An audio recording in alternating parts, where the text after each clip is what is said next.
Hello guys, આજે આપણે બનાવશું એકદમ હેલ્ધી અને મગના પુડલા. એવા તમે ક્યારેય નહીં ટ્રાય કર્યા હોય તમે આ એકવાર જરૂર ટ્રાય કરજો. જો આપણે ઓવરનાઇટ મગ પલાળી દીધેલા છે, આ રીતના ઉગી જાય તો ખૂબ જ સરસ, ખૂબ હેલ્ધી થઈ જાય છે. આપણે ઓવરનાઇટ પલાળ્યા તો બધાય મગ ફાટી ગયા છે. જો આ રીતના એક મિક્સર જારમાં લઈ લીધા છે મગ, તેમાં એક ઇંચ ટુકડો આદુનો નાખેલો છે, 4 મરચાં લીલા નાખેલા છે અને થોડે સ્વાદ મુજબ મીઠું નાખેલું છે. લીલા ધાણા ધોઈને નાખેલા છે. બધું સારી રીતે ક્રશ કરશું. થોડું પાણી નાખીને સારું એવું મિક્સ કરી લેવાનું છે.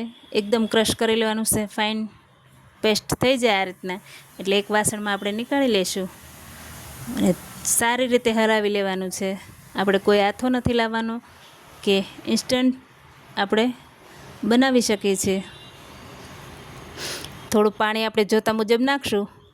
તમારે થિકનેસ જોઈ લેવાની છે, સારી રીતે હલાવી લેવાનું છે.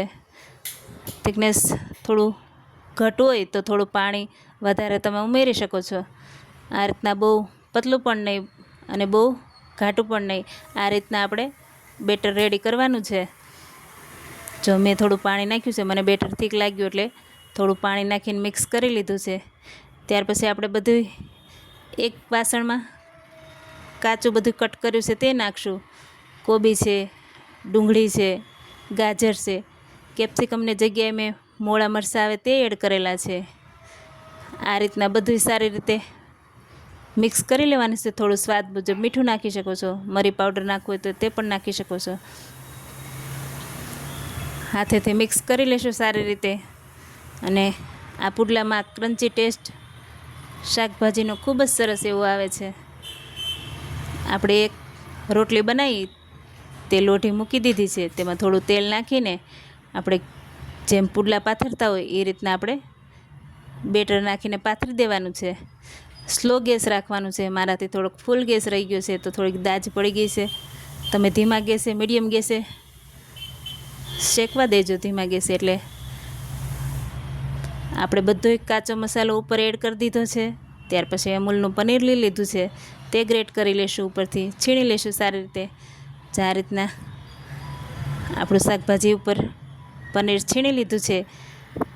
ત્યાર પછી આપણે ઢોસાની જેમ વાળી દેવાનું છે. આ રીતના આપણે પલટાઈ લઈશું અને શેકી લઈશું સારી રીતે બે બાજુથી. ટીપું ટીપું તેલ નાખીને. આમાં બહુ તેલ પણ નથી જતું ને ખૂબ જ હેલ્ધી છે. કોઈને પણ મગ ખાવાના કીધા હોય તો આ રીતના હેલ્ધી બનાવીને ખાઈ શકો છો. ડાયટમાં પણ સારું છે. આ રીતના આપણે બીજું બનાવી લીધું છે, તમને બીજું પણ બતાવી દીધું છે. સેમ પ્રોસેસ કરેલી છે. તેમાં પણ આપણે કાચું ઉમેરી દીધું છે બધું અને પનીર ઉપર નાખી દીધેલું છે અને વાળી દીધું છે. આ રીતના ફોલ્ડ કરી લેશું. બે બાજુ સારું એવું દબાવીને શેકી લેશું. થોડું એવું તેલ નાખશું, ટીપું. ખૂબ તેલય નથી જોતું બહુ કાંઈ. અને ઝડપથી બની જાય છે એવા આપણા ચીલા રેડી છે. ખૂબ જ હેલ્ધી છે. આ રીતના કટ કરીને સર્વ કરેલા છે. તમે સોસ હારે, ગ્રીન ચટણી હારે, ખાટી મીઠી ચટણી હારે, ગમે તેને હારે સર્વ કરી શકો છો. અને એકવાર જરૂર ટ્રાય કરજો.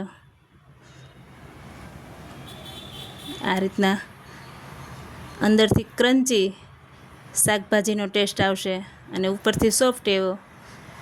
ખૂબ જ ટેસ્ટી છે. Thank you.